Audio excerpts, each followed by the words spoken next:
Instead, we're in beautiful Cougars completing their grueling 3-game road trip, needing a win today to try to stay alive in hopes of qualifying for the NAIA tournament. Hi, everybody. I'm Joe Parson. Glad you could join us. And we mentioned we're in Oskaloosa, Iowa. It's about 65 miles southeast of Des Moines. St. Francis ready to face yet another strong and unbeaten opponent. And again on the road today. And that roadblock today presented by William Penn University. Winner with the number 5 national ranking, unbeaten at 7-0.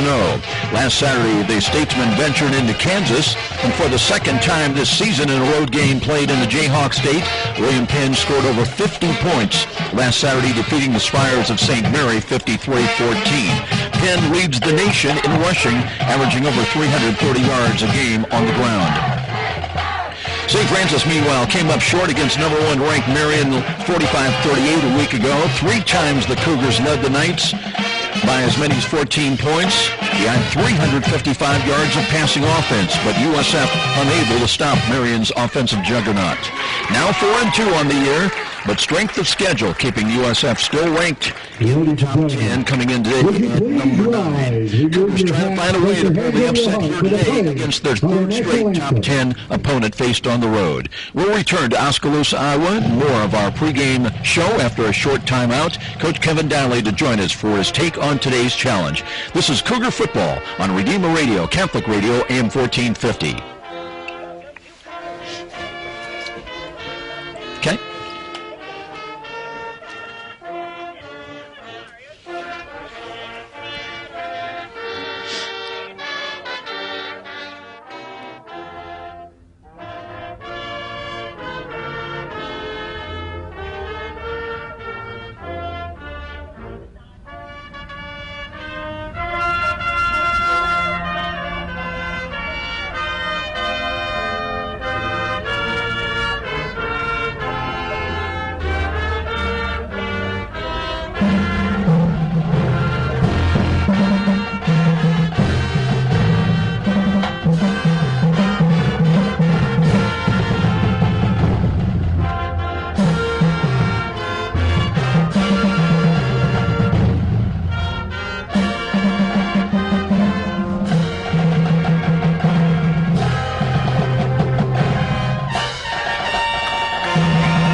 Oskaloosa, Iowa, where there's hardly any distractions at all. Cougars on the road today, completing their third of 3 grueling road tests.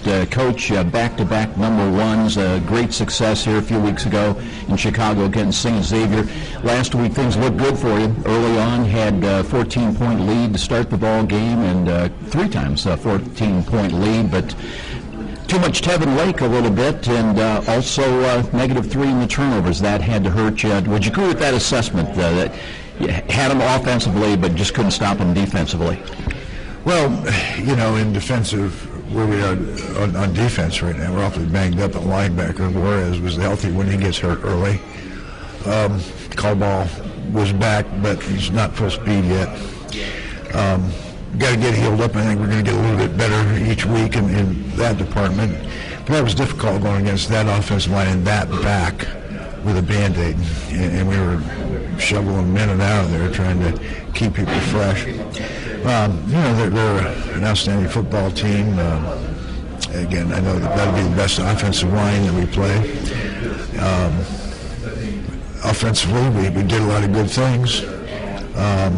The turnover department, it was just a matter of scores. I mean, we stopped them first 2 possessions, and that was it. So you miss one, you know, and you're at deficit. The bottom line there, you know, we're standing toe-to-toe, slugging it out the whole day, and it came down to the last 6 minutes of the ball game. That's when things got a little crazy and out of hand. You know, that's the only school conference that does not use our officials. Those are GLIAC officials. Then they will be back home on November 3rd, November 10th. Touchdown run. There was a ball fumbled into the end zone. Regular season games are both at home. St. Ambrose will be here on November 3rd. Should have been at the 20th ball game. November 10th. We're going to kick a field goal to win. That didn't happen. We had to go down and try to score and get 2 to win. So, anyway, they got it done. A little help from your friends You just touched on one area. I know in the late going of the ball game, we had it 1st and goal at the 5. We had some cracks at it, even after a penalty back at the 12. A lot of people wondered, I think you just answered it. If you got a touchdown, would you have gone for 2 to win the game or try to send it to overtime with the extra point? I think you just answered that. Yeah, I did. No, there's no question. We would have gone for 2. One of the plays that's great down there is you want to put the ball in the hand of a playmaker and give him an option, which we did with Campbell on the halfback pass. He had the option to run or pass. The end made a great play. Came off the block and made a play. And we had a couple other things we had gone to down there with a score or going for a 2-point conversion. Yeah, no question we would have done that. Let's talk about William Penn here today. This is a different team. They've not lost a home game in, I think, nearly 3 years now. And a beautiful new field of their own compared to when we were last out here. But they're undefeated, ranked number 5. They lead the nation in the NAI in rushing offense, and they almost disdain the pass. They live and die by the run. And what have you seen about the Statesmen on film? Well, they'll throw it 7 or 8 times a game whether they need to or not. Doing just enough to let you know they will. Typical triple option team. They study at Georgia Tech. It's all the academies have gone to just because it negates talent.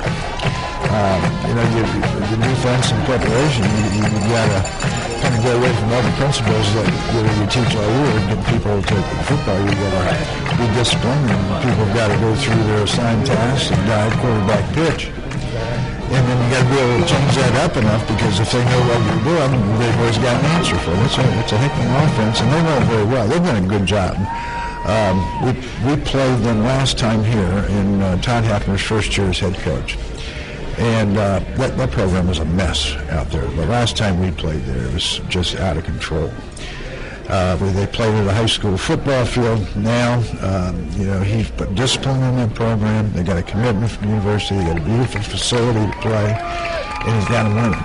And he's doing it with this triple option stuff. And they play good defense. They got a good side. They got a kid right now starting noseman for the New York Jets. So they're getting talent. They're big and they're strong. They're tough kids. Head coach Kevin Donnelly with his take on the matchup here today in Oskaloosa, Iowa, here at Lacey Stadium Complex. It's a brand new state-of-the-art complex, still in kind of the works. They opened up play here a year ago, and as we mentioned, this team, the Statesmen, they have not lost a home game since October 24th of 2009, when they lost to McKendree 24-14. They've won 15 straight home games since that October 2009 defeat. William Penn coming in at 7-0 undefeated, number 5 in the nation. They're 3-0 in the Midwest League of the Mid-States Football Association. The Cougars of Kevin Donnelly in his 15th year. St. Francis 4-2 today, 2-1 now in the Mid-East League, and on the road 2-1 and coming in with a ranking of number 9. We'll be back with more of our pregame. We've got our coin toss coming up. Bill Scott's joining us from the field. If the creek don't rise too much, we'll see if we can bring that to you and some field reports as well. And we'll be back with more. This is Cougar Football and Redeemer Radio, Catholic Radio, AM 1450. Okay, let's run your 30 and then the open. Yeah, thanks, Luke. Thank you for that. So let's run the 30 and then the prayer. And then come back to me. Hopefully I'll fill till they do the coin toss. We'll come back for that St. Joe Barber and then the open.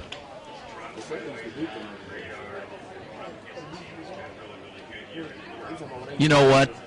Hey, Luke, you still there? Yeah, let's do the Tower and the St. Joe, just in case. And then the prayer. That's okay. That's okay. Oh. Where are you at then?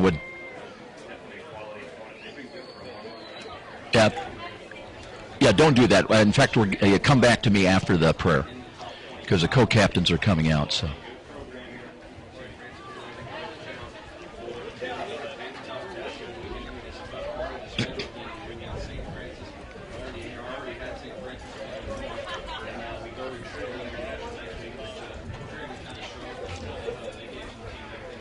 Back here at Lacey Stadium Complex, my name's Joe Parson. We're waiting. Our referee today, Jerry Courtney, waiting for the co-captains to make their way to midfield. Partly sunny skies, about 51 degrees here just ahead of kickoff. Winds out of the west at 5 miles an hour. There was a chance that it might reach the low 60s today, but what they said would be our game time temperature at 57. We're about 6 degrees off that, so I'm guessing we'll be lucky to reach the upper 50s today. Cougars in their silver and white, just coming onto the field right now, and we're getting ready. We'll give it a shot with Bill Scott here to see if we're able to pick up the meeting in midfield, the introduction of the co-captains, and the coin toss coming up. Let's take a quick sneak look at some of the other games, important games going on elsewhere today in the Mid-States Football Association. Marion home today. They're taking on Concordia. And, of course, Marion, with that win last week over St. Francis, 45-38, they continue to be the number one ranked team in the United States. St. Xavier on the road today at Taylor. That's an interesting game. And Siena Heights on the road today. They're playing at Grandview against the Grandview Vikings. That's a tough matchup as well. And, of course, we'll see Siena Heights next week. And believe it or not, Cougars coming home after more than a month on the road. 3 games and then sandwiched with a bye week, as they'll be home next Saturday, October 27th, against Siena Heights. High noon, a 12 noon kickoff against the Saints. First ever matchup, pregame, 11:45. Number 2, Austin Coleman. Number 75, Bryce Darling. We've lost our sports information director. Not out there. There we got him. Great day for a football game, guys. Let's have a clean game, all righty? Number 6, number 1. There's tails. I'm going to flip it in the air. It's going to hit the ground. Please wait for my instructions. What's your call? Tails is the call. Everybody hear tails is the call, gentlemen?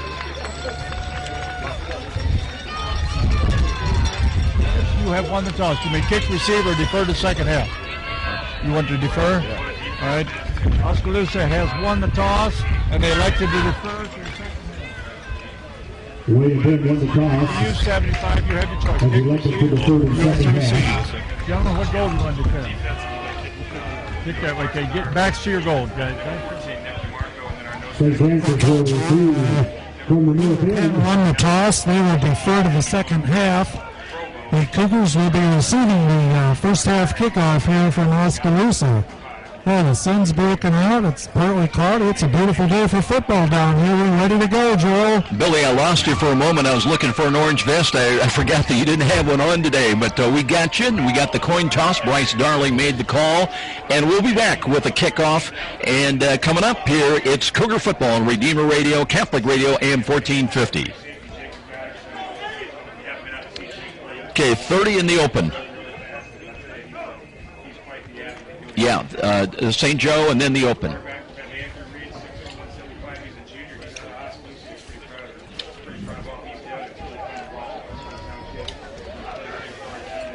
You know, I forgot the live reads.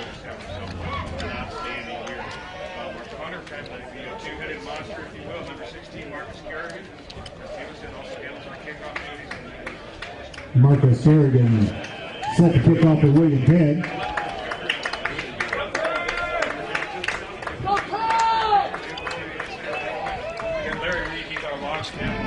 Number 2,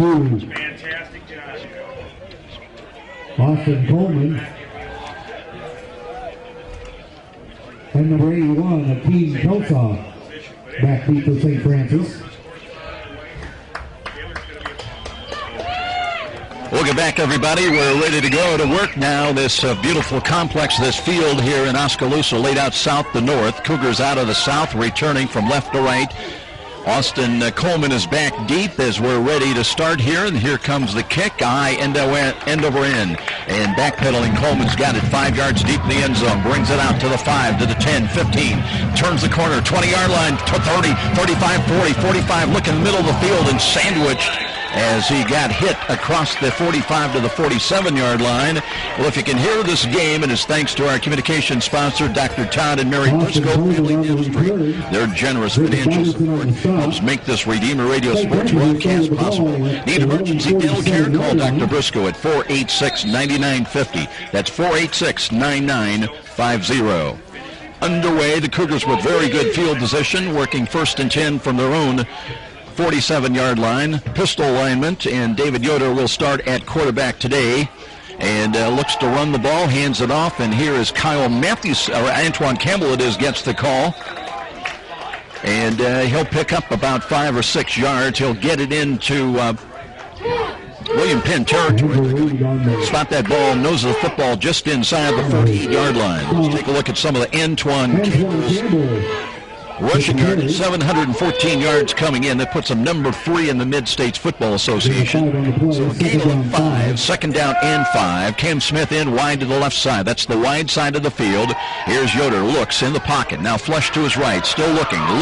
Comes up the midfield and throws the ball. And there's a diving attempt that's not caught, though, near side as Brenton Williams laid out for it. Yoder couldn't really find anybody, put it in a position of field where Owen Williams was going to have a chance at it. He had come with a comeback pattern to the near sidelines and just could not quite corral it. So 3rd and 5 for St. Francis. They're among the best teams in America. Number 1, in fact, at 55 and just under 56%. Play clock's at 11. Yoder looking to the far sidelines and seeing if they're going to change the play call. 2 wide to the left, including Coleman's up in the slot to the left side. Yoder has the snap. Short drop, throws near side, and that's wide. The wind may have caught that. Whether they're going to call it a catch or not. And they look and they'll rule it catches. Well, I tell you what, that was a great effort by Aaron Knight. I didn't think he had a prayer. That ball was, you can see him leveling downward. Yoder didn't have a lot on it. It's ruled a catch. It'll be 1st and 10 at the Statesman 38-yard line. So the Cougars on the move here early in Oskaloosa, Iowa. Early moments of the ball game, no score. 2 wide again to the left side. 2 wide to the right. And Yoder with a running back behind him. That's Campbell. And gives to Antoine Campbell. And no, it's Yoder on a keeper play and trying to turn the corner. Steps out of bounds as he got it inside the 35 and close to the 34. Maybe another yard to the 33. We'll see where the linesman is going to mark it right at the 33-yard line. So that's a gain of 5 and almost 6 yards for David Yoder. Yoder had 2 carries for 7 yards last week against Marion. And really has not run all that frequently. Just 10 carries. That's his 11th for the season. 2nd down, let's call it a long 4. Quick out pass, they screen the ball. Here's a cutback by King Kelsaw. Kelsaw upended, he backpedaled inside the 25, got it to the 24, and they'll move the chain. So the Cougars, very efficient in the early going, had a good kick return by Austin Coleman that gave him possession just short of midfield. Coleman on kickoff returns, by the way, averaging just under 27 yards a kickoff return. That is 2nd best in the Mid-States Football Association. New set of downs, 1st and 10 at the William Penn 24. Here's a pass near side, a bubble screen, and they've got Knight, but he does not have much room to work with. He had some blockers in front, but is able to get it only down to about the 21-yard line. So that'll be a pickup of about 3. And St. Francis in their first possession of the ball game, looking at 2nd down and 7. Cam Smith in wide to the left side. Coleman sets up in the slot left side. He's got double coverage, by the way. Everybody, they read the numbers like everybody else. They know what Coleman can do. Had 2 early touchdowns last week. The give is 2, and a play action fake and a throw. That's a low ball and it's incomplete. Yoder feeling some pressure that time. One of the linebackers was coming. That was Nick DeMarco, actually the defensive end. Nick DeMarco had an interception and a fumble recovery last week. 2 tackles, both were for loss. Now it's 3rd down and 7. USF trying to reach the 14-yard line. They'll work from the right side hash mark.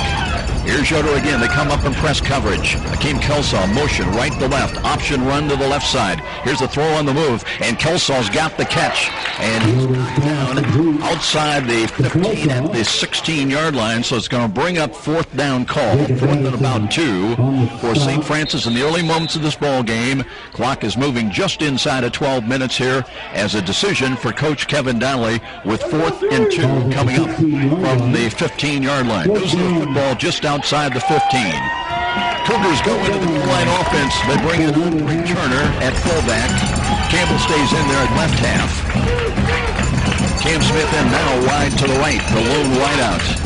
Now they shift into an I formation, and the give is to Campbell. Campbell off tackle right side. He's inside the 10 and close to the 6-yard line. Little different look as they reposition Antoine Campbell. Instead of a goal line set, they lined him up with a shift just before the snap of the ball. And he took possession of the ball, the deep handoff out of the I. Rolls to his right. It'll be 1st and goal now from the 7-yard line.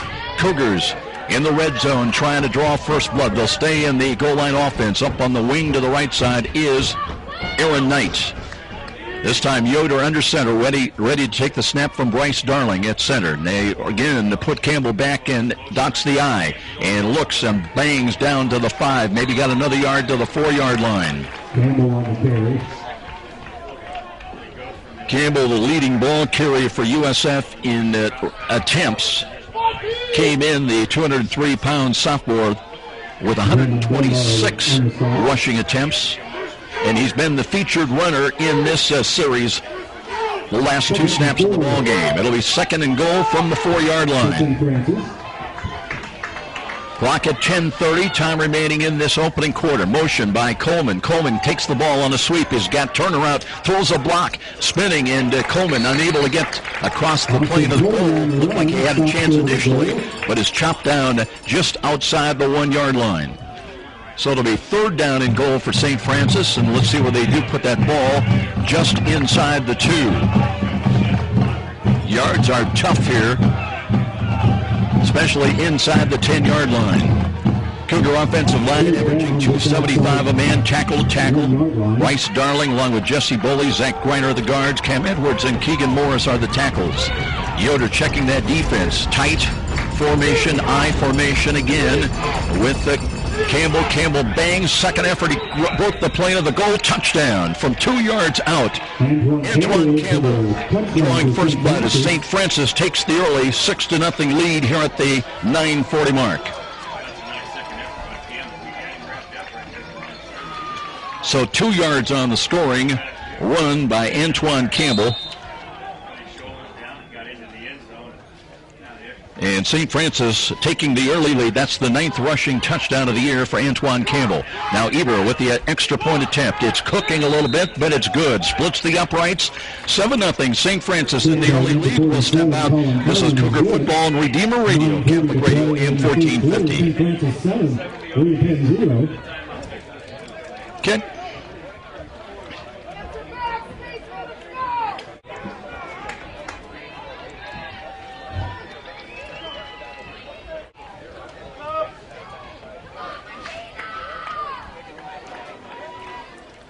Back in Oskaloosa, Iowa. Welcome back, everybody. Glad you could join us here this afternoon. And even when you're not able to make it to a University of St. Francis football game, it can be right at your fingertips. Redeemer Radio is broadcasting every Cougar football game. Just go to RedeemerRadio.com and click on the Listen Live button. Find out more about the Dwenger, Lures, and CYO football carried on Redeemer Radio as well as Greek Catholic programming. With RedeemerRadio.com, you'll never miss another Cougar football game. Cougars now to kick it away from left to right. And here a driving kick will be, that's caught up to at the 5 and nearly falling down the return. They reverse back to the right side and across the 10 to the 11-yard line only on the return. So that is where now the William Penn Statesmen will start for the first time. That was Jacob Bannerson on the return, and it will be 1st and 10 for the Statesmen. But they trail here in the early going in this beautiful complex. They used to play here at a high school field, and state-of-the-art development, and still a lot of things that they hope to accomplish with this great football stadium. Nose of the football just across the 10. Taylor Parsons is the quarterback, a 6-foot junior, 195-pounder.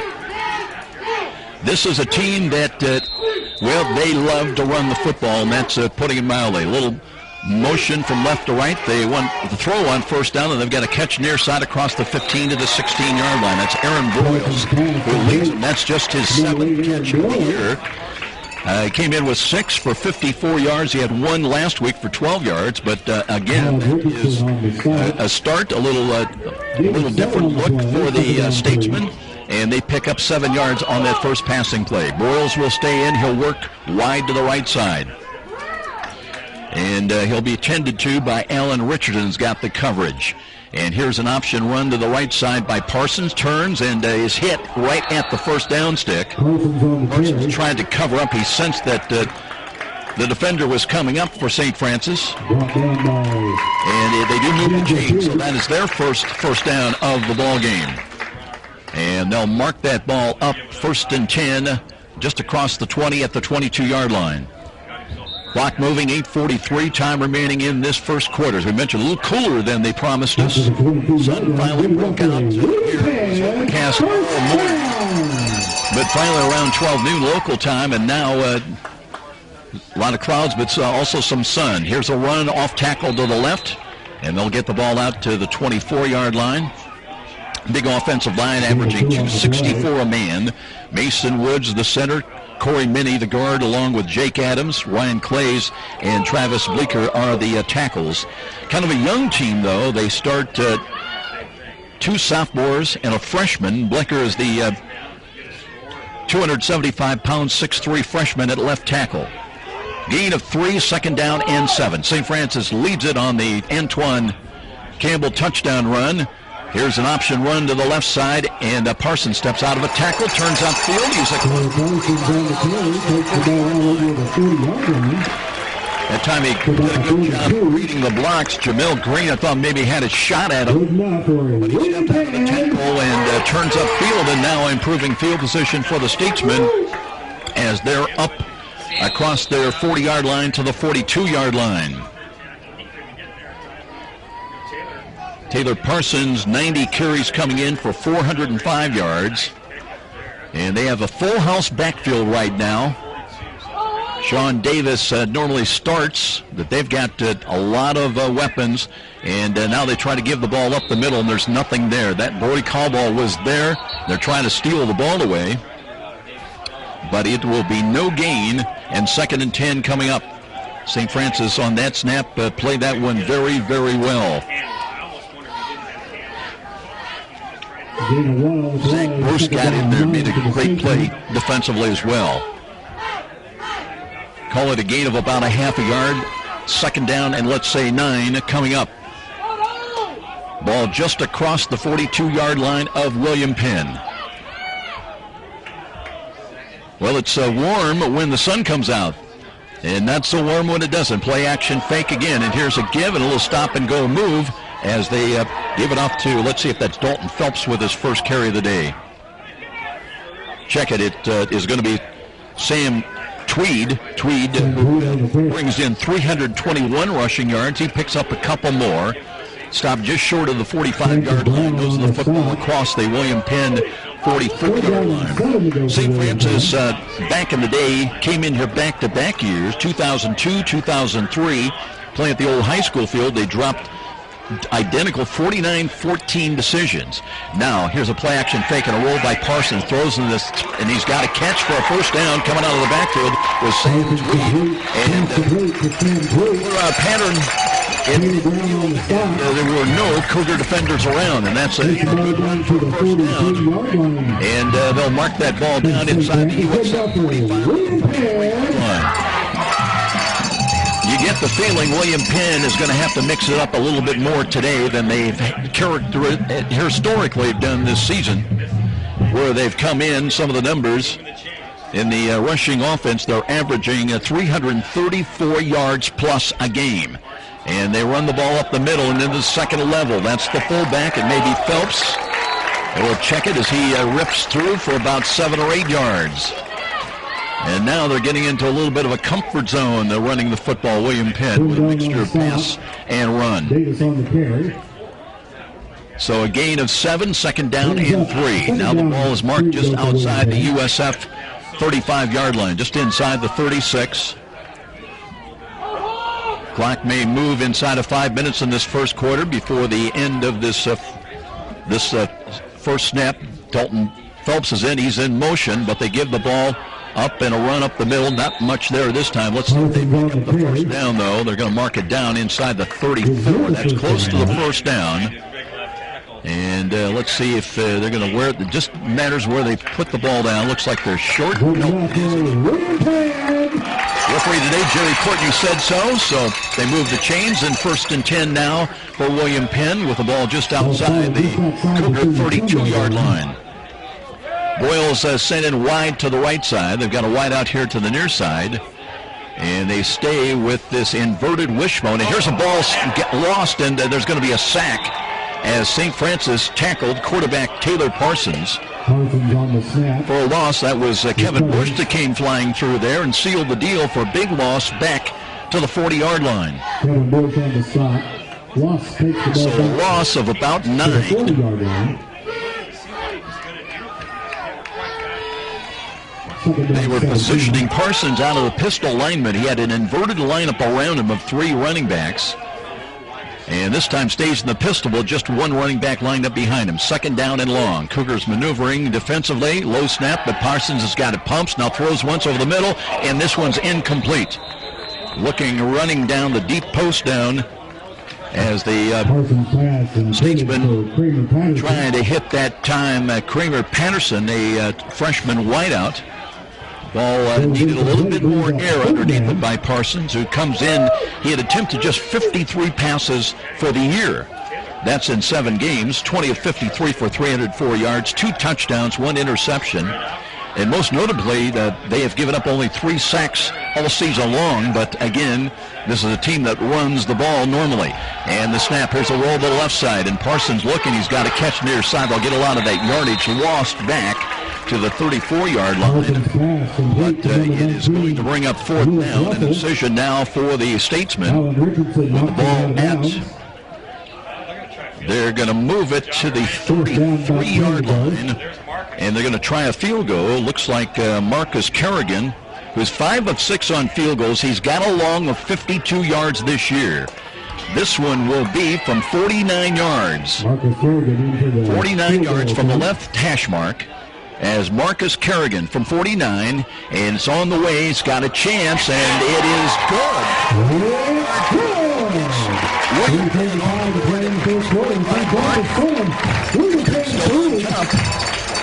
7-3 though, and we'll be back. This is Cougar Football on Redeemer Radio, Catholic Radio, AM 1450.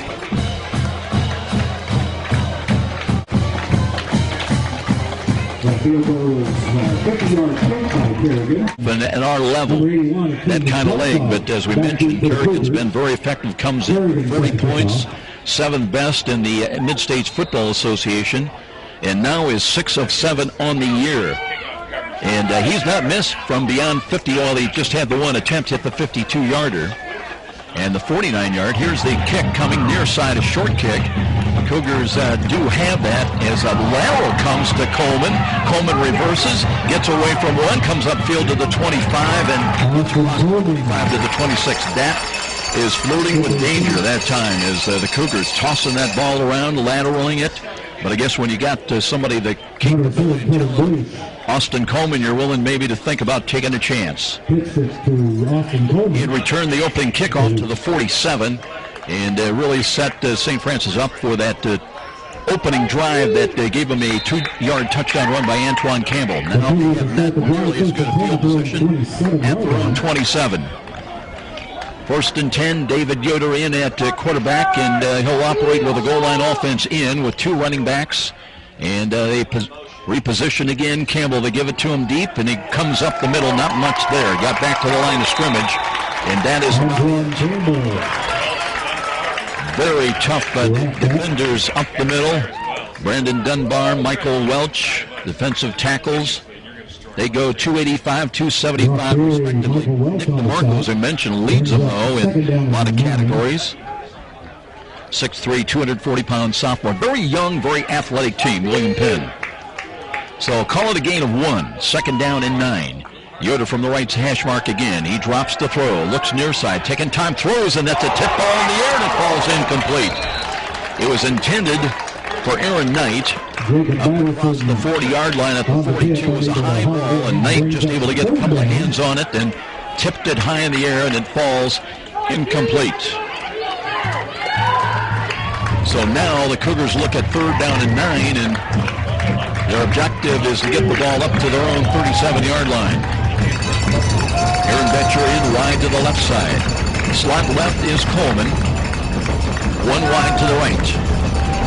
Out of the pistol. Here's a roll to the left side by Yoder. Sets his feet, throws. Now it's a catch by Coleman. Coleman lost his footing, went out of bounds at the 39, though. And the Cougars have got a 1st down. They'll move the chains. Nice delivery. Yoder's been a little bit high at times, and especially when you're looking at Austin Coleman, who goes 5'8".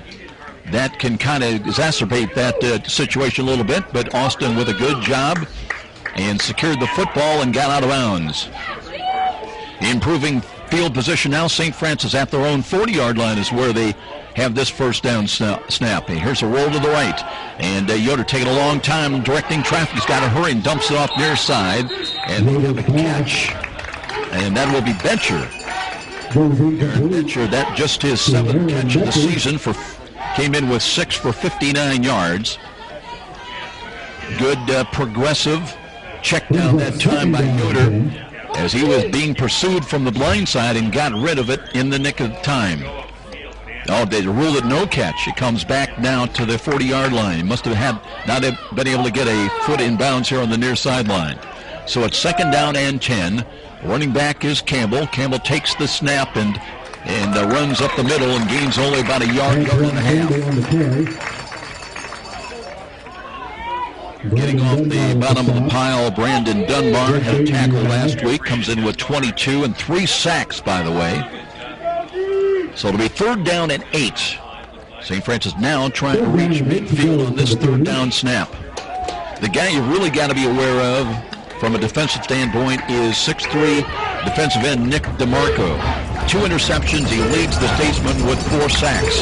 Kelsaw in motion, left to right behind the line of scrimmage. Yoder drops the throw. Now being flushed to his right and throws the ball and threw it away into no man's land. And he was hit after the play.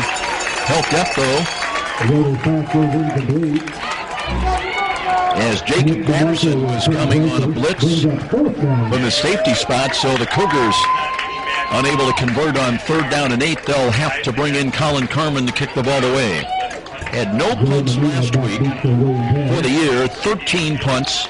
Is averaging just over 42 yards a punt. Has had a long of 56.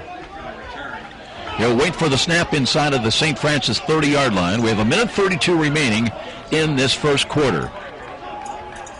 Here's Carman with this delivery. Not much of a rush. High sailing kick. That will be caught at the 15-yard line and dropped and then fallen upon quickly. So Joel Medina dodging a bullet that time. We noticed in the warm-ups that with the breeze that the ball had been knuckling for the kickers. That time it apparently eluded Medina, but it was able to fall on it, and it'll be William Penn with their 2nd possession, and they'll have it 1st and 10 at their own 12-yard line. Their 1st possession of the ball game ended with a 49-yard field goal from Kerrigan, Marcus Kerrigan. 7-3, USF leads it. Dying moments of this 1st quarter. Sun really present now here at the Lacey Stadium Complex. Here's an option run to the left side, and they'll run it up the middle, and St. Francis gives ground grudgingly up to about the 14-yard line on that carry. Gain of a couple. 2nd down, let's call it a short 7. Coming up, now we're down 1:11. The clock is stopped for a moment. Not sure what that is about. Gain of 2 on the play, 2nd down 8. And now referee Jerry Courtney winds the clock once again on a running play. A little confusion. Now he's going to reset, I believe, the The play clock, they had a problem with it. Starts it again. Game clock is down 1:03. Taylor Parsons under center. He's got that inverted wishbone behind him. The triple option, looking on a counter option run, and he spun around and dropped as Zach Bruce came shooting through there from his defensive end position and knocks down Taylor Parsons, and that's a loss back to the 11-yard line. So it'll be 3rd down and 11 for the Statesmen. Bruce with a great play, one-on-one play. The 6'2", 251-pound sophomore comes in with 2 sacks. Also leads the Cougars with 6 quarterback hurries. Had a tackle for loss there against Taylor Parsons. Out of the pistol now with the inverted wishbone around him, and Parsons play action fake. Wants to throw as he was being hit and threw it incomplete. Overshot an intended receiver that time to the right side as he was looking that time for Joel Medina. So it'll bring up 4th down, and the Statesmen going to go 3 and out as they'll bring Kerrigan in to punt the ball. Well, let's see. Marco's done a lot of the punting, but Kerrigan, who had the big leg. Well, they've got a protector right next to him, about 3 yards deep in the end zone. You don't see that often. Let's see if there's something a little bit funny going on. The kick is away. And looking up in the sun is Knight, and he fields it at the 36. Makes a little move and got up to the 39-yard line, and that's where St. Francis will start when we return to the Lacey Stadium. That is the end of the first quarter. St. Francis has got the lead here on the road in the early going at 7-3, and we'll be back with more. This is Cougar Football on the road today on Redeemer Radio, Catholic Radio, AM 1450.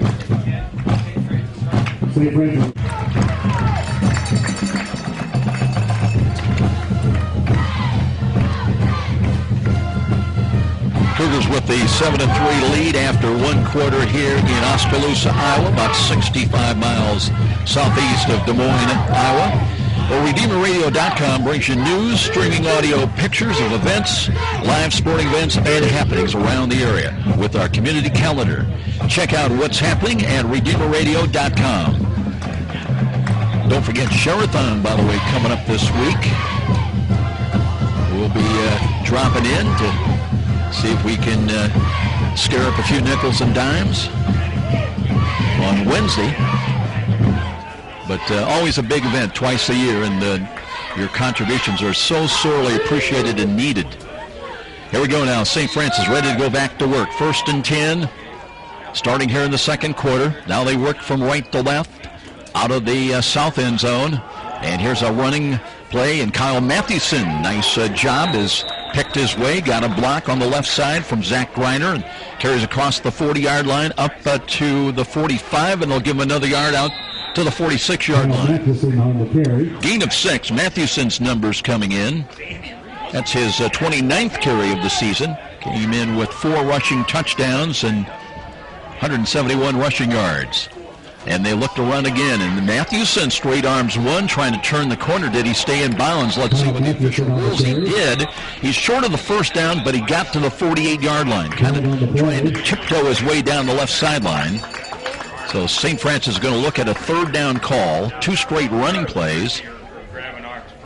And there apparently was a penalty flag as they are talking to Joe Fry, one of the captains, Jerry Courtney, and the walk-off. They're going to accept the penalty. It was going to be 3rd down at about 2. So the penalty against St. Francis moves the ball back to the USF 36-yard line. And looking at penalties coming in, St. Francis had they had 5 for 27 last week. They're averaging just over 55 yards a game in penalties. William Penn coming in averaging 66.3 a game. And last week in Kansas, they had 9 for 99 yards against St. Mary's. So the good news, it's still 2nd down. The bad news, it's 2nd down and 14 from the 36-yard line. Early moments of the second quarter, there was movement across the defensive line, but they were able to reset. As here we go now, it's 2nd and long, and Yoder Checking off, looking, he's got 3 wide to the right, the wide side of the field. Drops to throw, looks, can't find anybody. Spun and throws, and that one, wow, 2 defenders there. And they got to move this. But he got to Yoder after he unloaded the ball. And there's no penalty. That might have been a late hit. So it's 3rd down and long. And so far, the Statesmen are doing a good job of not allowing the Cougar receivers to get open. They are dropping 4. They've got 6 in the secondary. And here comes Yoder, rolls to his right, buying some time, looking, pumps, now throws long. He's got a man downfield. That's Cam Smith at the 30, at the 20, at the 10, and a touchdown. Cam Smith on the receiving end, little stop and go, and that one is good from the 34-yard line. It will be a 66-yard touchdown toss from David Yoder at the 13:51 mark. And St. Francis on the board once again with a touchdown. Campbell ran 2 yards for an early score. Now Cam Smith with an over-the-shoulder catch and darting down the right sidelines, good for 64 yards and a touchdown as USF extends its lead out 13-3. Emo Eber on to attempt the extra point now, waiting for the snap. And here it is, right foot kick is on the way, and that one's end over end and good. And it's 14-3, Cougars by 11 with a timeout here in Oskaloosa. And we'll be back. This is Cougar Football on Redeemer Radio, Catholic Radio, AM 1450.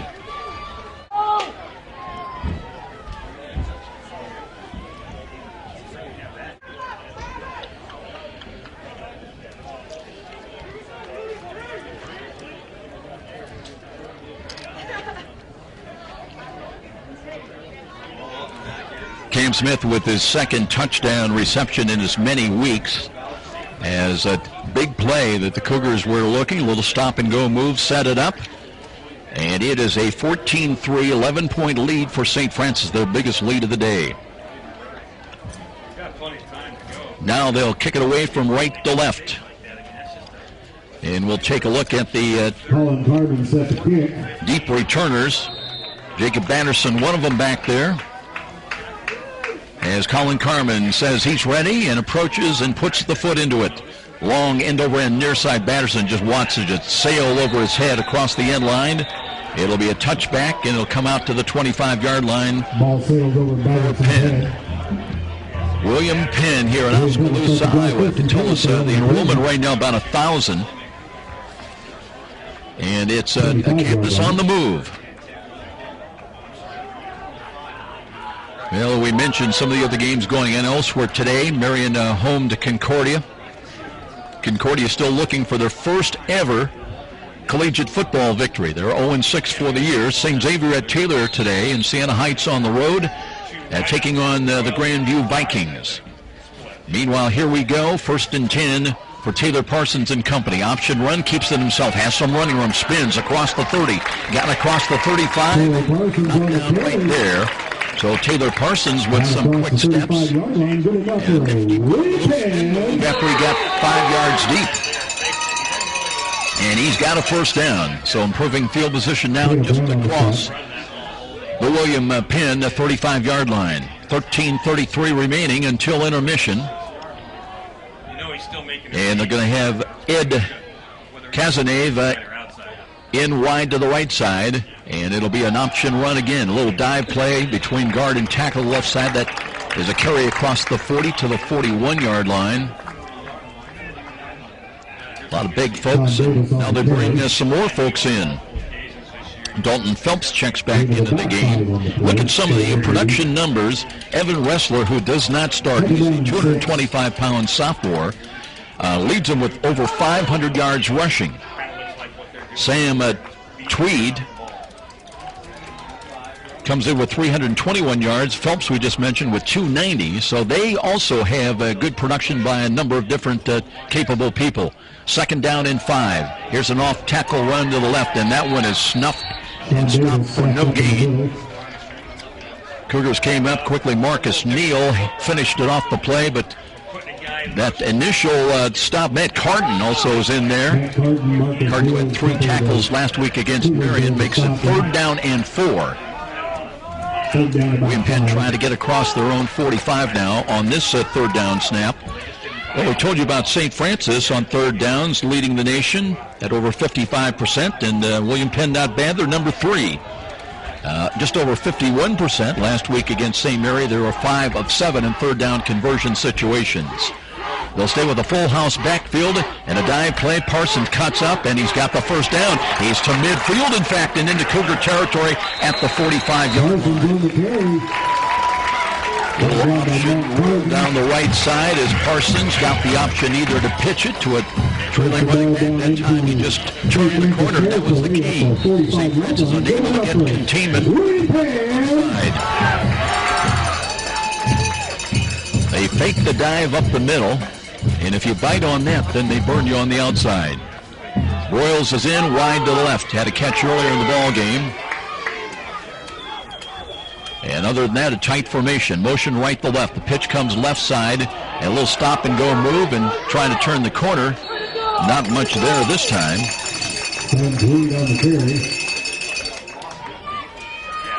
See Dalton Phelps on the carry that time.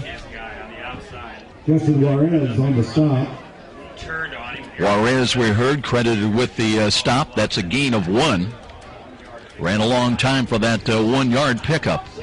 Parsons is standing away from the huddle right now. They're just standing around. The play clock is not started. And now Jerry Courtney marks the ball ready for play, and they'll spot it at the USF 43-yard line. 14-3 is where we stand. Just over 11 minutes time remaining in the 2nd quarter. Casanave is in, and he's a wide out to the right side. That's the wide side of the field. And the Cougars come up, full house backfield once again. Motion, and here's Parsons, and he's able to turn the corner again to the 35, to the 40. In a foot race down the sidelines. He will not score, pushed out of bounds at the 15-yard line. But once again, St. Francis, no containment to the defensive left side. And a big run that time by Taylor Parsons. He's not your typical quarterback from the standpoint that just only hands it off, as we mentioned. The leader on the team, Wrestler, had 106. So Parsons, at 6 foot, a junior, not at all shy about calling his own number. Inverted wishbone once again behind. Under center is Parsons. Looks, hands it off. Play, and no, it's play action fake. Once the throw, it's got a man wide open. That ball picked off at the goal line. And a return back near side across the 10 to the 15-yard line. So the interception as Taylor in the right place at the right time and picks that ball off, and St. Francis will take possession of the football, 1st and 10 at their own 15-yard line. That is the first interception of the year for Cale Tabler.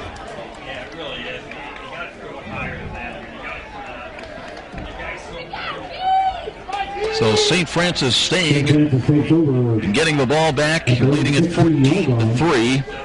They're going to mark that ball actually at the 16-yard line, is where Dave Yoder and company go to work offensively now.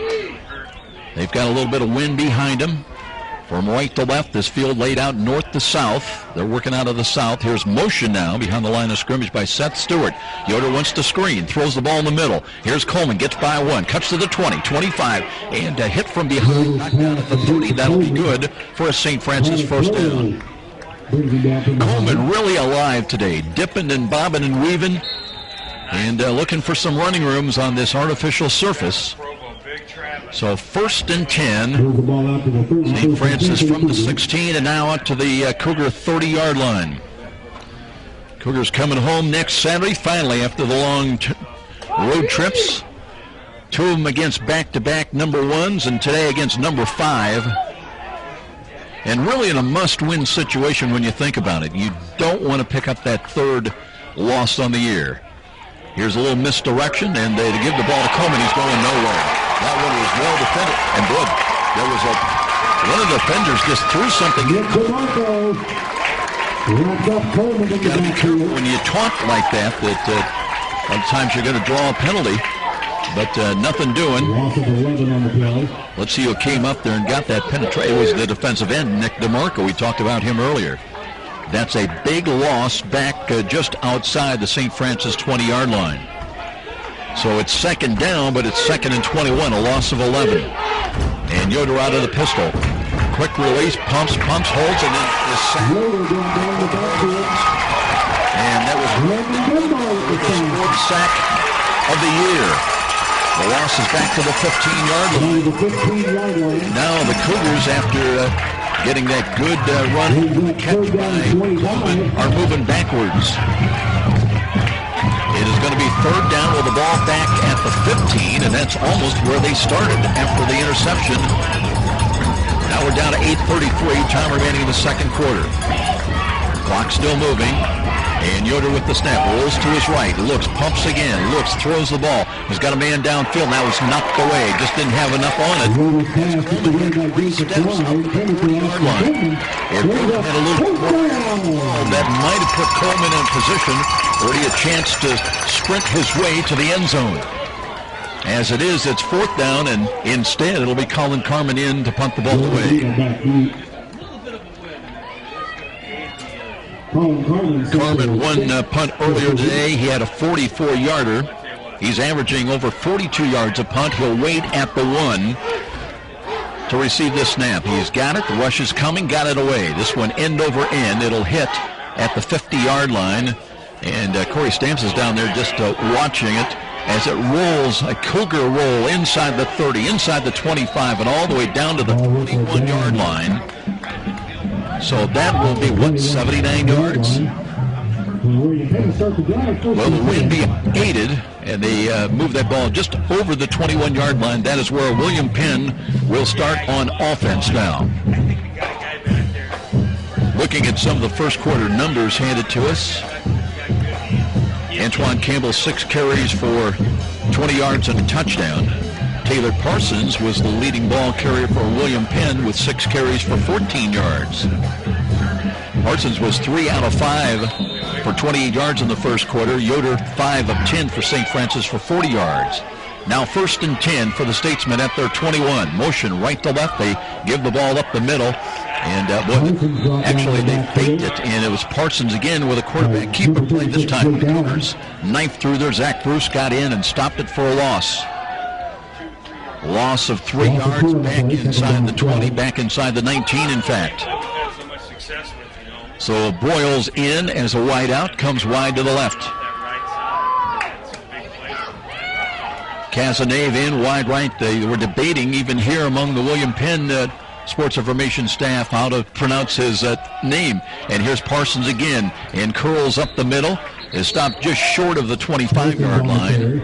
So third down call coming up for William Penn. They've got to get to their own 31.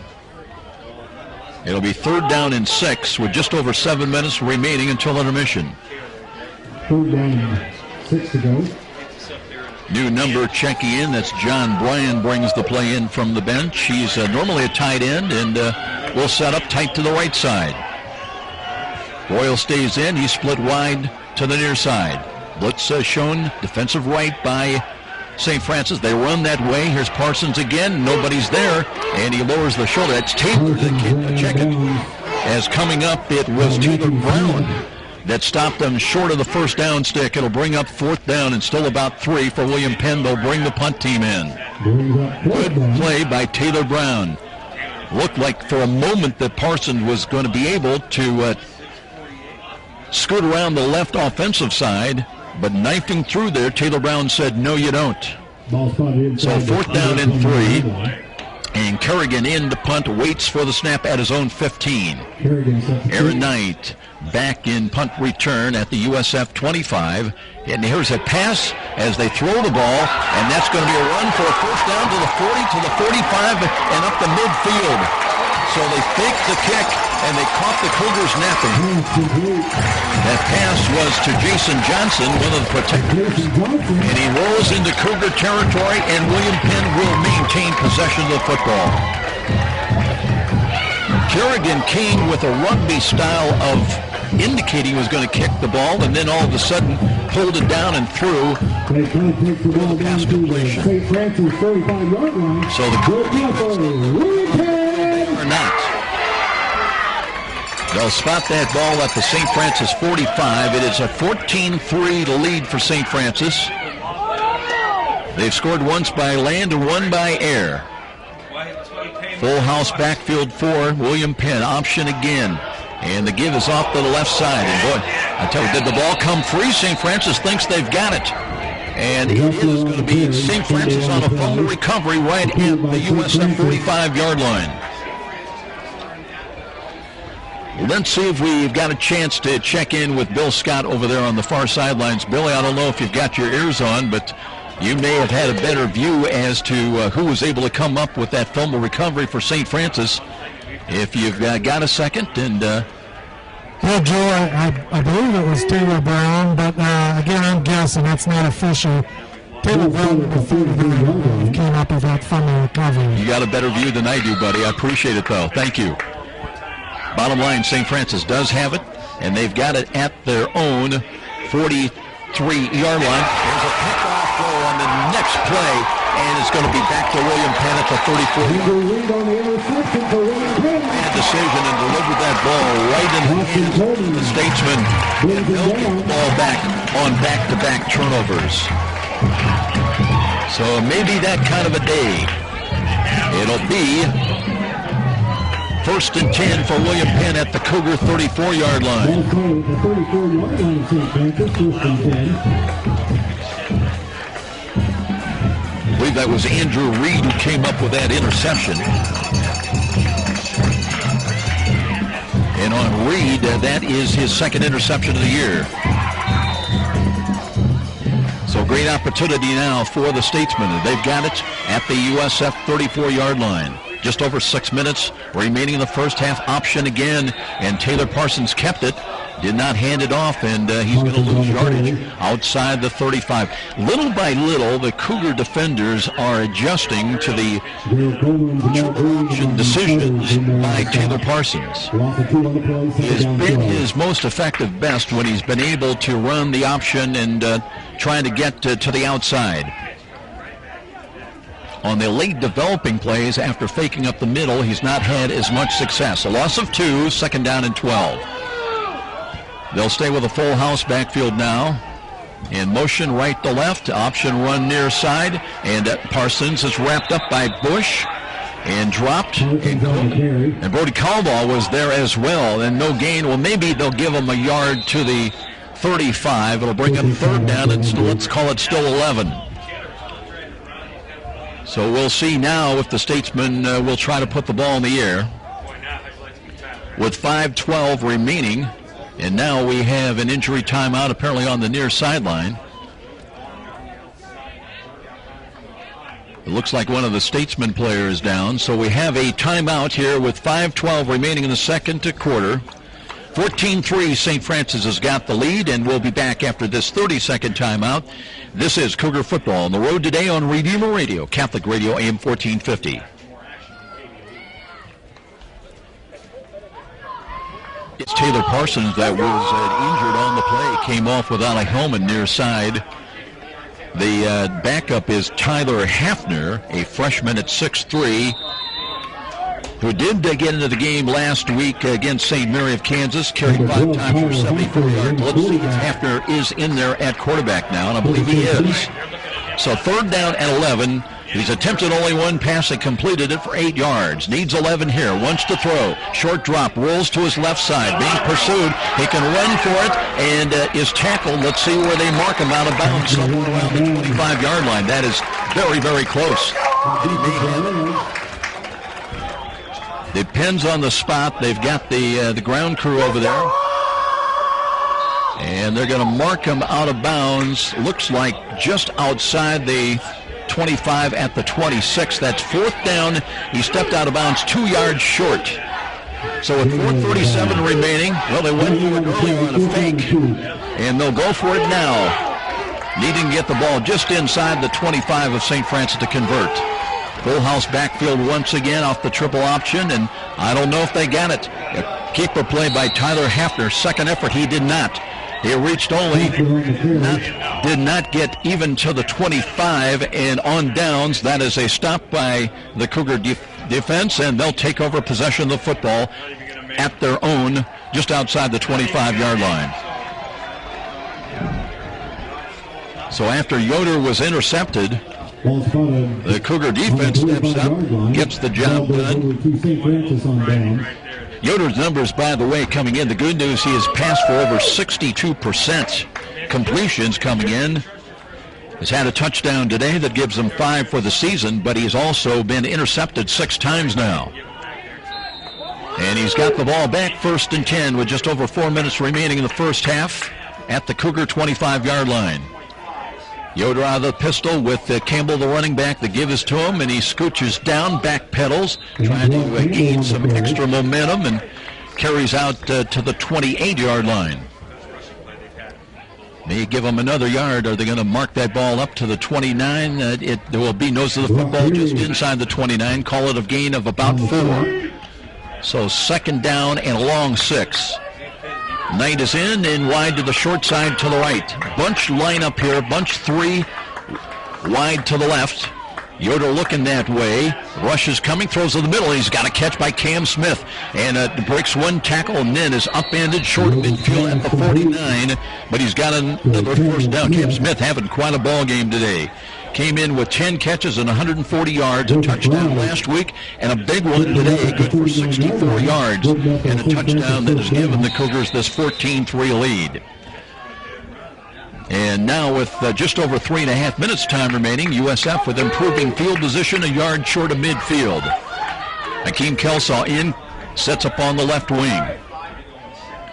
Campbell stays in as the running back, lined up behind David Yoder. Kelsaw in motion, left to right behind the line of scrimmage. Yoder wants to throw, pumps, now throws. He's got Kelsaw and takes a big hit, holds on to the football.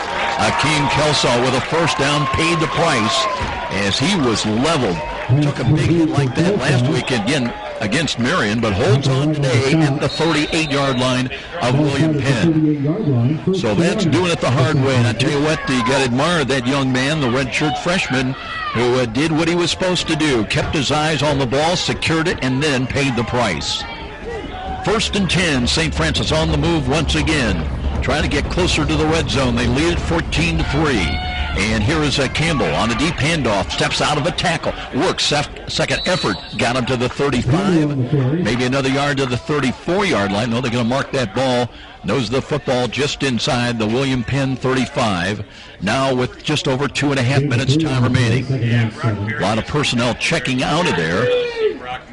And we're going to see Brenton Williams come back into the ball game. Also Seth Stewart up in the slot to the right side. 2 wide to the left. Here's Yoder, option run, keeps it himself, and noses down to the 30-yard line. That'll be short of the 1st down, but he's going to pick up about 5 yards.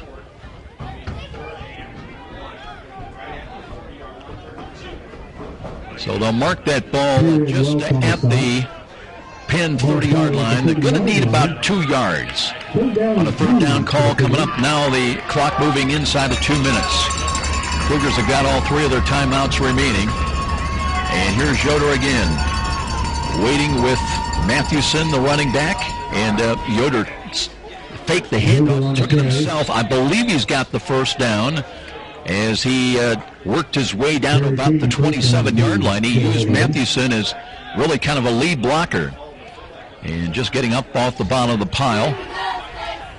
No indication by the officials yet.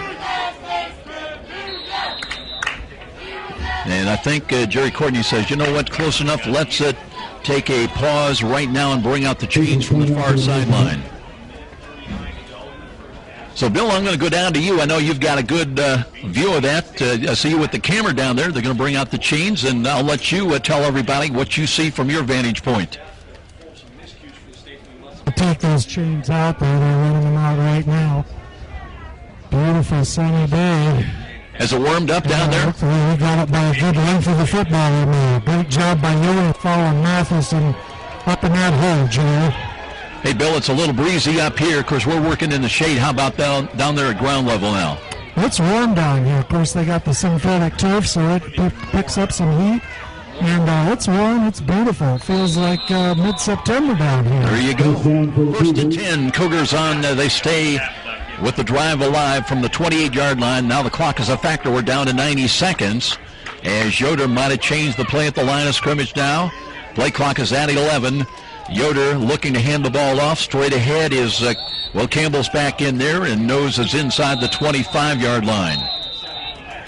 Now St. Francis, I believe, is going to take a timeout with 1:17 on the clock. That carry was good for about 3. It'll be 2nd and 7 for St. Francis when we return here to Oskaloosa, Iowa, as the Cougars try to pull the upset against the number 5 ranked William Penn Statesman. They lead them 14-3, and we'll be back. This is Cougar football on Redeemer Radio, Catholic Radio, AM 1450. At that time, we'll have a performance by the William Penn University. That is the first timeout used by St. Francis. And they've got 2 remaining. William Penn with all 3 of their timeouts. Still installed. We have 1:17 on the clock here. It'll be 2nd down, let's call it 8 at the 25-yard line. So St. Francis trying to come up with a play that'll get them into the end zone. Campbell has run for 2 yards on an early touchdown. And another touchdown. Big one. Yoder to Cam Smith, good for 64 yards and a scoring strike. Now 2 wide to the right, 2 wide to the left, the wide side of the field. Yoder barking out the signals, play clock at 8. And he takes the snap, and that's wide of him. He looks to pick it up. He's got it, rolls to the right, buying time, throws the ball late, and that one is incomplete. About just got rid of it, threw it away, as Kelsall was probably the nearest to it. But that one was just dodging disaster. As that snap to the, basically more familiar when it's termed the shotgun formation, but it was wide left. And Yoder, a good job to fuel it on a bounce and at least give himself a chance to make a play. Now they come out of the huddle with 1:08 on the clock. It's 3rd down, though, 3rd down and 8. Obviously in 4-down yardage area if they need it. And they'll have 3 wide to the left this time, including Kelso on a bobbled ball, and they dump the ball off. That's caught by Coleman. Coleman gets by 1, spins. There's a penalty flag. The face mask as he's to the goal line. It would be a touchdown. If it stands up, it'll be 25 yards. Let's see what the penalty flag is and whether it will be. No, it's coming back against St. Francis. I thought they maybe had the face mask, but a lot of yellow hankies on the turf here. And Jerry Courtney's going to let us know here what it is a holding call against St. Francis that costs Coleman the touchdown and a 20-3 lead for St. Francis. And instead that ball will come back now on the penalty walk-off back to the 29. So St. Francis has been doing better in the last several games against these top-ranked teams in avoiding the penalties, but that one hurts. They had just 5 for 27 last week against Marion. But that one cost them a touchdown, and now it's 3rd down and 12 with 59 seconds remaining. Cam Smith has caught 1 touchdown. He's in wide to the right. And the slot man to the right is Coleman now. As Yoder again with the snap, looks. Time in the pocket, steps up, gets by 1, throws a crossing pattern, and that one got away.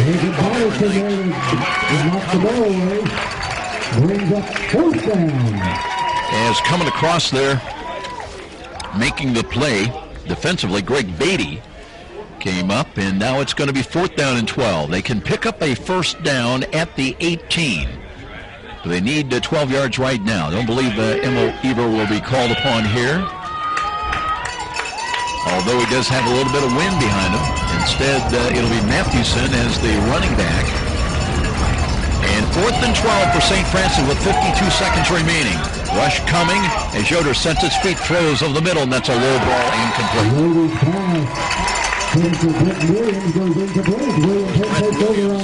Down to both knees to try to field it and cradle it off the turf, but didn't have a chance, so the Cougars fail on 4th down.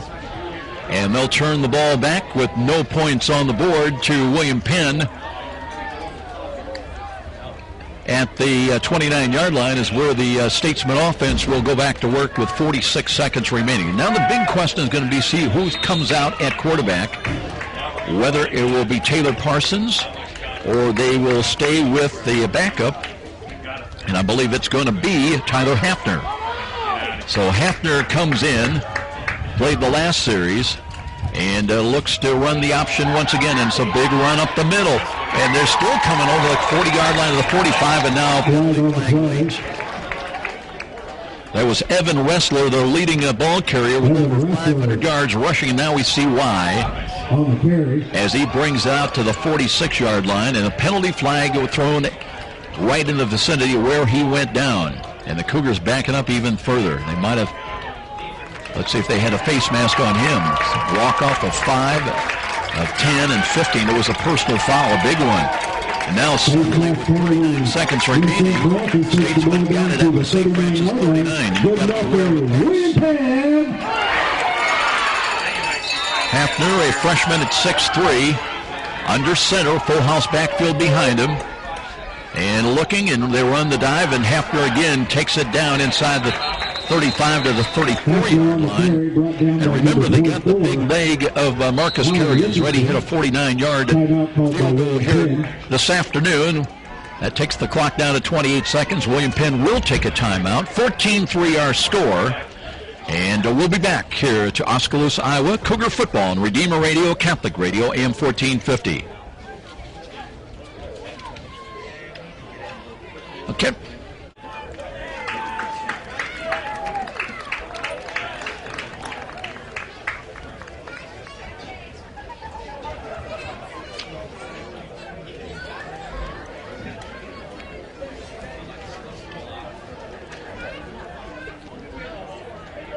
.51 degrees. They told us under partly sunny skies when we started.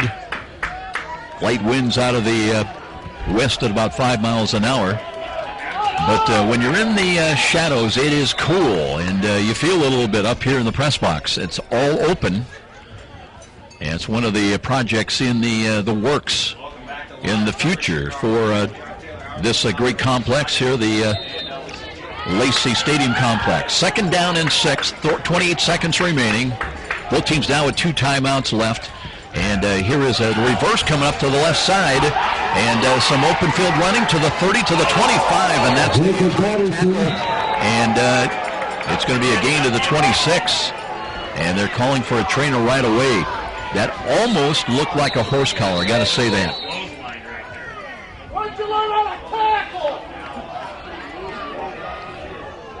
It was a reverse, and it was a pitch that was taken by Jacob Batterson. And Batterson went down, stayed down, but then pops to his feet and looks like he's okay. It is a first down with 19 seconds remaining. Penn still with 2 timeouts, and let's see if we're going to take one right now. I believe there's going to be a timeout, so that'll leave them with 1, and we'll be back here to Oskaloosa, Iowa. Still 14-3, but threatening William Penn with Cougar football on Redeemer Radio, Catholic Radio, AM 1450.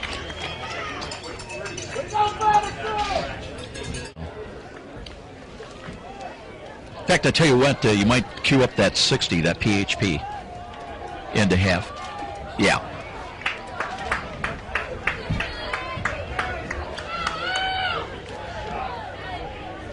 First and 10, Statesman still with life, trying to get points on the board. They've managed just the 49-yard field goal so far, and they've got 19 seconds remaining. They trail it 14-3. They've not lost in about 3 years here at home. Full house backfield, and here is an option run, and that is blown up as St. Francis tackles them for a loss outside the 30-yard line. And let's see who came up the middle that time. Might have been Drabenstadt that got a great penetration, a great charge across the line of scrimmage.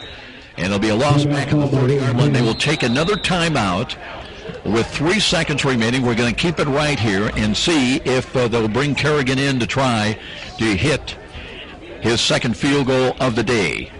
And they will. So Kerrigan will come out.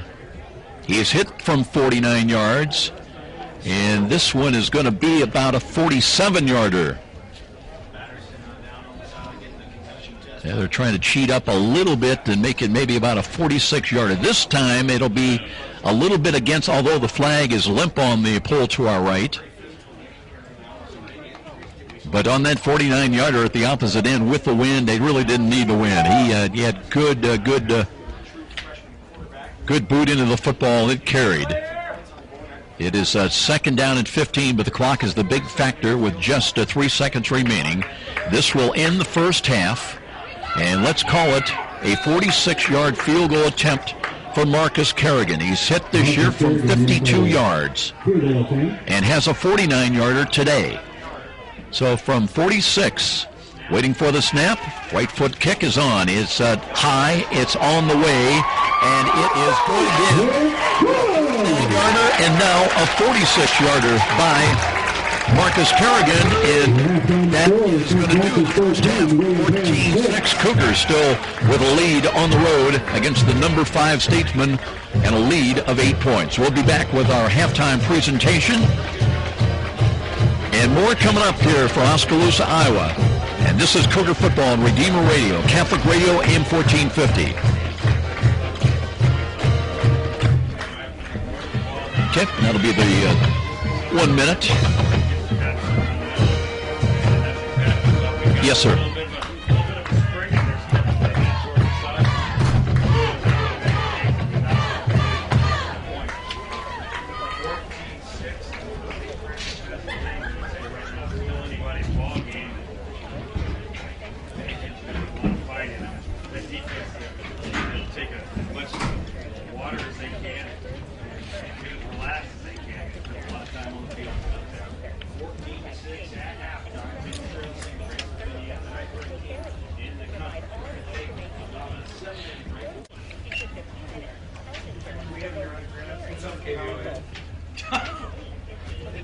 They're 4-2 today.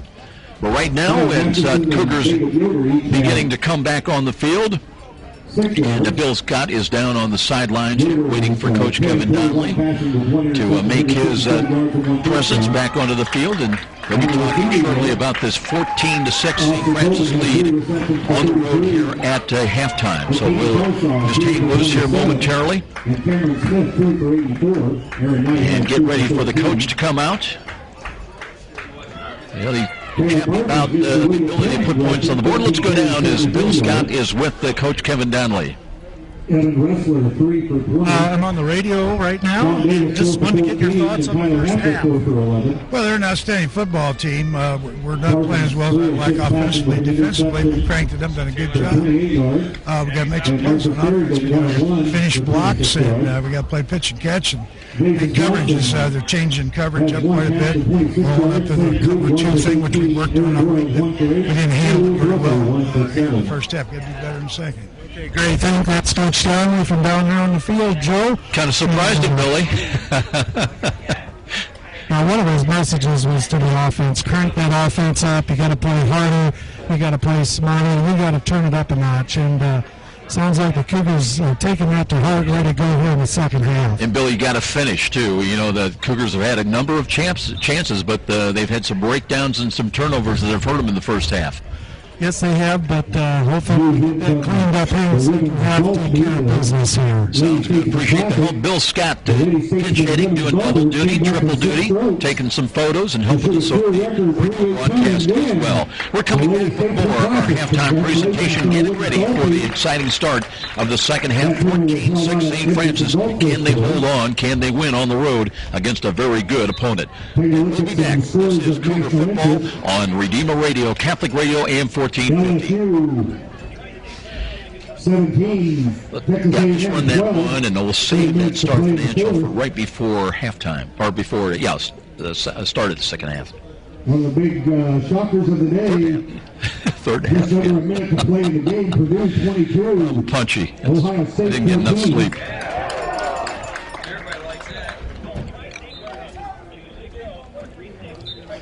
Clemson 38.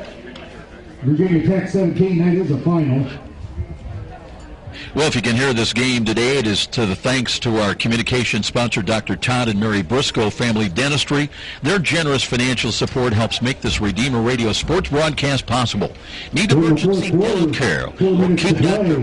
Briscoe in mind, and give them a call at 486-9950. The number again, 486-9950. Well, the team's out with their halftime warm-ups, limbering up here, getting ready. We're going to take a closer look in our final segment here before the start of the second half. Some of the numbers differentials are really impressive. You look at the scoring offense by these two teams. Penn came in third in the nation, in the NAIA. I'm sorry, they are third in the MSFA, averaging 38.7 points a ball game. St. Francis just a notch better offensively at 39.7.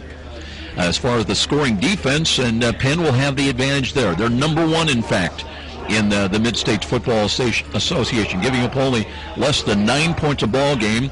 St. Francis, with those back-to-back games against number one ranked teams, are giving up just over 21 points a ball game. Well, when you look at the passing offense, and where Penn is so efficient and so productive with their run offense, it is number one in the NAIA, in fact, averaging just short of 335 yards a ball game. When you look at their pass offense, they're at the other end of the spectrum. They're last, in fact, in the MSFA, averaging only about 44 yards a game through the air. Meanwhile, you contrast that, St. Francis had a good mix of run and pass. They're averaging 251 and change, which is fourth best in the league through the air.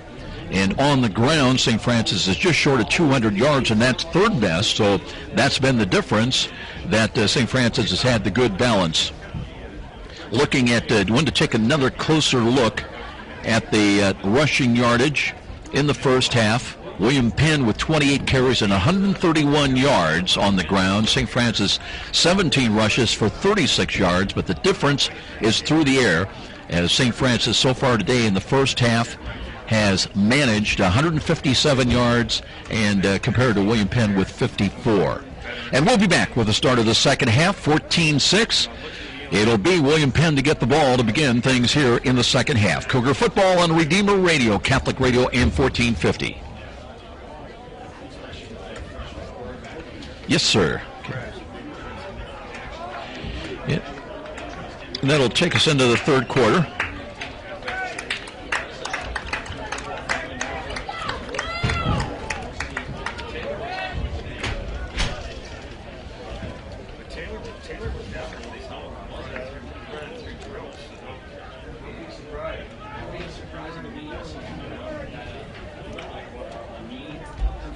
Looking quickly at some of the defensive numbers, Taylor Brown leads St. Francis 7 tackles in the first half. He had a fumble recovery. Cale Tabler with the interception and brought it out to the 16-yard line. Andrew Reed has a pick for William Penn. They've got 2 tackles for loss, and they also have a sack from Brandon Dunbar. So here we go, final 30 minutes of regulation. St. Francis will kick from left to right out of the north end zone. Colin Carmen is ready, approaches, and here comes his kick high end over end, down the middle. And that'll be fielded at the 2-yard line. Returned by Cazenave across the 15 to the 20, and he's behind the defense. He's got one man to beat, and he's got a chance. 50, 40, 30, 20, and they're not going to catch him.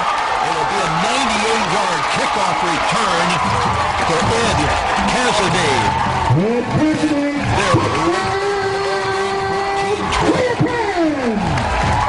98-yard kickoff return for William Penn. That gets the turn going here in Oskaloosa. Well, now would they be tempted to go for 2 in the early moments of the second half? They're going to bring Kerrigan on to attempt the extra point. 25 on the year last week in Kansas. He was kind of surprisingly just 5 of 7. So trying to make it a 1-point ball game. And here is the kick on the way. And that one's tailing a little bit, but he caught the left upright inside. So 14-13, just like that. Well, the long kickoff return to open up the second half by Ed Cazenave. And we've got ourselves a new game, a 1-point lead for St. Francis, and now they'll get the ball to start the second half when we come back. Cougar football on Redeemer Radio, Catholic Radio, and 1450. Okay.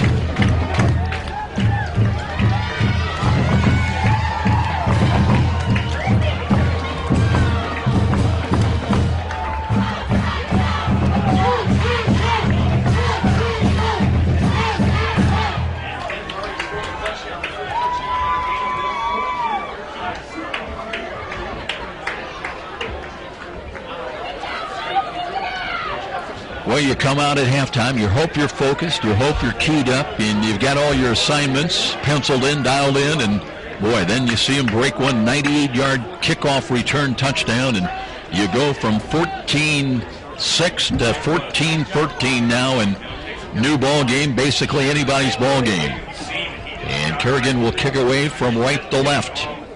And Austin Coleman will set up a couple of yards deep in the end zone now and hoping for his chance. Remember, he started a game with a 47-yard. Well, he got the ball out to the 47-yard line. So let's see what Austin Coleman's got up his sleeve. 14-13. Here comes the kick in high, end over end right down. Coleman backpedaling 3 yards deep. From the left side, works across the 5 to the 10. He's got a bit of a seam as well. He's 35 hit 40. Now to midfield, one man to beat. And stumbles but keeps his footing inside the 20 to the 10. And he comes back with a touchdown. It'll be a 103-yard touchdown. Kickoff, return, back-to-back touchdowns. And just like that, St. Francis answers a kickoff return touchdown with one of their own for Austin Coleman. And that is his second of the year. 103-yard return by Austin Coleman, who came in, started this ball game with a long one of 81 yards. And just like that, St. Francis by 7 and trying to make it an 8-point ball game once again as Emo Eber will be on to attempt the extra point. Don't be surprised if some of the guys that we have on the kickoff team are not. And keep in mind, we have not had a snap from scrimmage, and we've had 2 touchdowns in this second half already on long, about as long as you can get them, kickoff return touchdowns. Waiting for the snap. Carmen is the holder. And the right foot kick is on the way. Long enough, certainly, and good. And a big answer by St. Francis to assume an 8-point lead now at 21-13. And again, we'll step out. This is Cougar football on Redeemer Radio, Catholic Radio, AM 1450. Unbelievable, huh?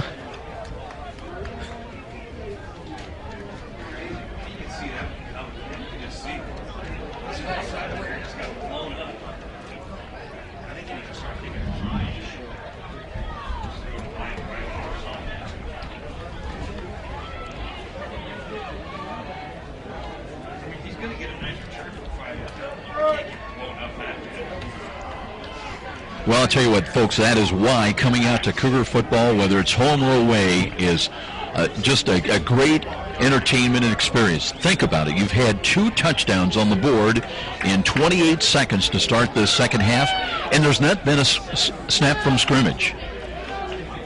All the points on kickoff returns. Cazenave, and followed by Austin Coleman, says, if you can do it, I can do it. But now St. Francis kicks again. This will be the 3rd straight kickoff. Line drive. This one will bound inside the 30, fielded back inside the 15, a run right side across the 25 to the 30-yard line, and it'll be a good field position, though, for William Penn. They'll take open ball short of the 40 at right about the 36-yard line, 1st and 10, and we will have that first snap from scrimmage to start the second half. So here we go. And let's see who's coming out there to run the show. Taylor Parsons was injured in the second quarter. And no, it's going to be Tyler Hafner. Hafner will at least start for the Statesmen in the second half here. So let's see what the young freshman, the 6'3" freshman, And they'll give the ball up the middle, and second effort, not much there. A little handoff up the middle. That was Sean Davis, that the 230-pound junior running back, stopped at the line of scrimmage. Call it no gain. It'll be second down and 10. Hafner, we mentioned, had come into the ball game today having thrown and attempted and completed just one pass, 1 for 8 yards. In the first half here today,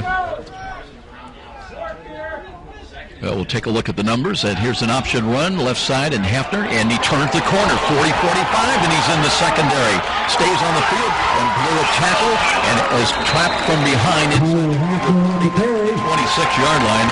And suddenly, St. Francis not wrapping up, and Marion again from the second half. Donnelly's not going to like what he sees by his defense here in this second half. So Hafner doing exactly emulating what Taylor Parsons had done in the first half. And that's running the option and turning the corner. Hafner ran 4 times for 11 yards in the first half, and he's got more of that coming right there. Now they run the ball again, and that's Sean Davis. They had a chance in the backfield, but he slipped the tackle. I believe that was Matt Carden had a shot at him. Slowed him up a little bit, but there was no help.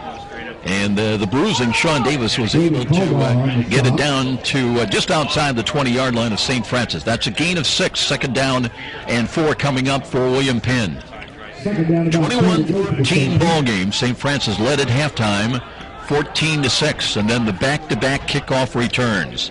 Aaron Boyle's in wide to the right. Full house backfield. Under center, they've got motion, and they'll run the ball at the middle again. And this time I think they went to Davis yet again. 3 straight carries as he gets down to the 19-yard line. But it'll bring up third down and a long 3. Let's take a look in third down conversion. St. Francis was 5 of 9 in the first half, and William Penn was 2 of 6. We're in 4-down territory right here. On fourth downs, William Penn converted 1 of 2 chances in the first half. Dalton Phelps is in a left half now, and they look to run off tackle, and they've got a big play again. Sean Davis just bowls his way off tackle down to the 10-yard line, just running over 2 defenders. You got to get a guy like that low. Hit him at the knees or lower, and he's just able to lower the shoulder when they try to take him straight on. And again, 230 pounds, just a bulldozer in there, and it'll be first and goal now at the 10 of St. Francis with 11:39 remaining in this third quarter. Sam Tweed is in. He's in at right half. Full house backfield. Hafner scooches down, looks again, keeps the ball himself, and this time is chopped down. He got a couple of yards to 8. That one, Taylor Brown came up and put a stop to it. It'll be a gain of 3, though. It'll be second and goal from about the 7. Situation, you look at the numbers and you think they're probably not going to throw, but again, Taylor Parsons started the game, and he was mixing things up in the early going. Let's see what Tyler Hafner, the 6'3 freshman, comes up with now on second down and goal, and they rule it back around the 8-yard line. Same set, full house backfield, option again, and turning, spinning. Gets down to about the 2-yard line, so third down call coming up. And they bring a bevy of new personnel in for William Penn, including John Bryant, who is a tight end.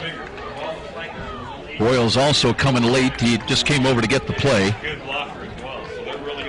So John Bryant in, and he will come tight to the left side.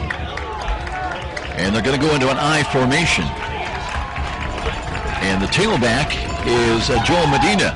And they look, and here's a second effort run, and spinning, they're not going to get in. The Cougars stop it back around the 4-yard line. It was a keeper play by Tyler Hafner. So it'll be fourth down and goal from about the 3.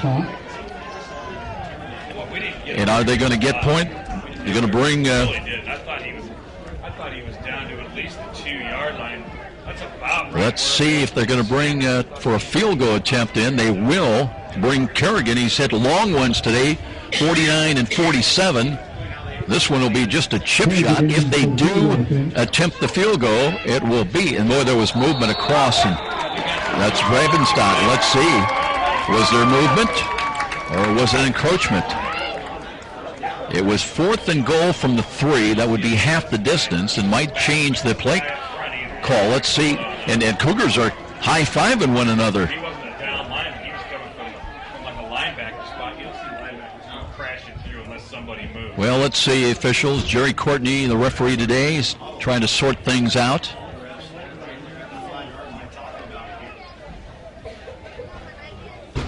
It was going to be just a short field goal attempt for Kerrigan, trying to make it a 21-16 ball game with right now showing 9.5 minutes remaining, but the officials having a long conversation here. And Bill, if you got your ears on, maybe you can hear what the discussion is like on the St. Francis sideline, what they're thinking they're going to see here. It is false start against William Penn.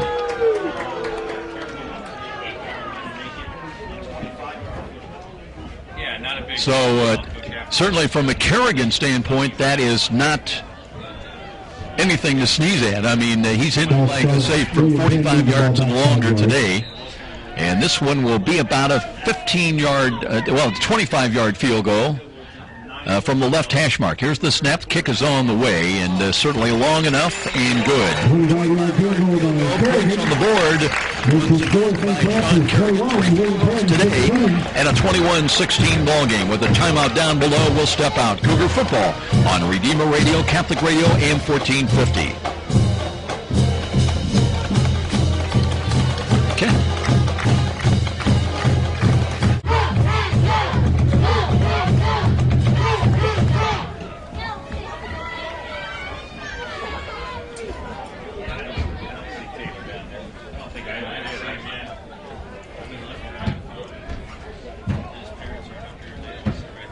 Well, lead that was 8 is now down to 5 at 21-16. St. Francis has led by as many as 11 at 8 early in the ball game at 14-3, but William Penn has basically picked away at that, got it down to 1 on the kickoff return, and then answered by Austin Coleman with a 103-yard kickoff return. Back-to-back touchdowns on kick returns. Now William Penn, will they kick it deep to Coleman? He stands a couple of yards deep again in the end zone. Here comes the approach line drive kick. That one will filter through, and Coleman's got it at the inside the 10. Works to the 20-25, steps out of a tackle, lost his balance though.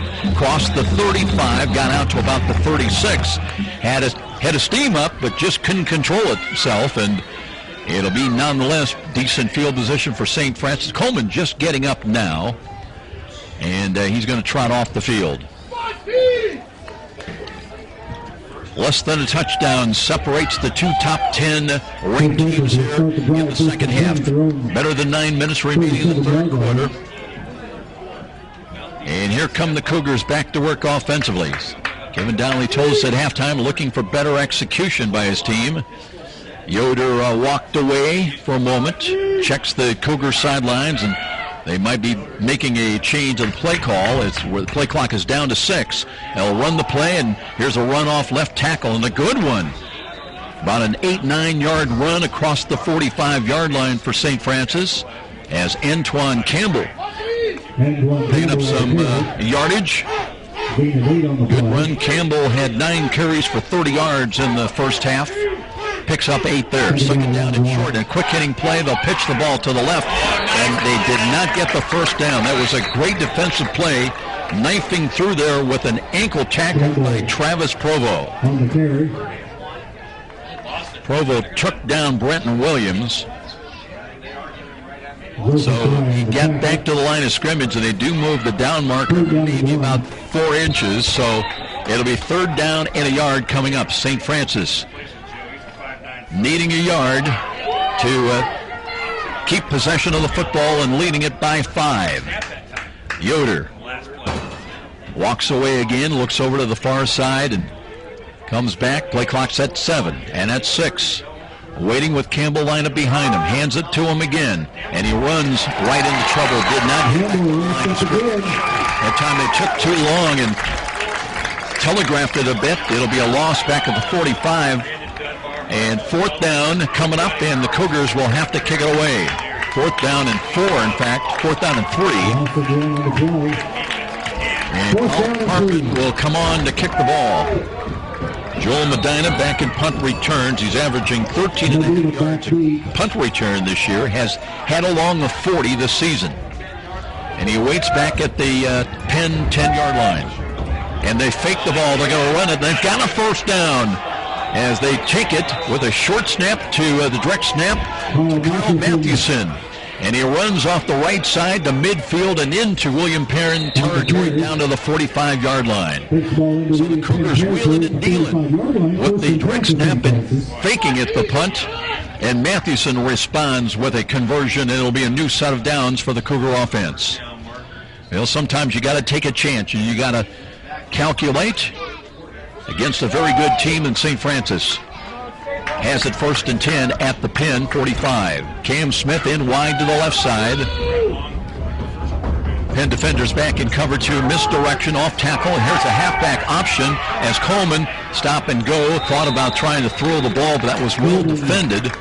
And tries to get what he can out of it with a run. Ran out of bounds near sideline. Up round in for a yard at the 44-yard line. Last week we saw that little play with the fake to, and then the pass coming on the option pass to Akeem Kelsaw for a touchdown against Marion.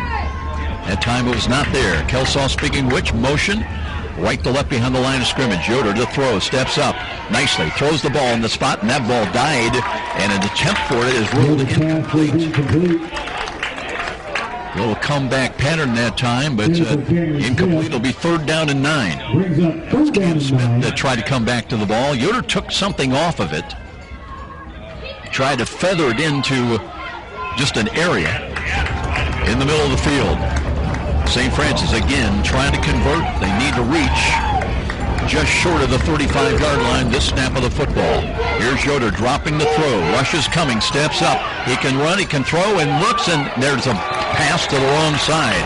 He was looking for Eric Betcher. Betcher was running a post pattern, and the ball, he was expecting a post corner route, and it went to his outside.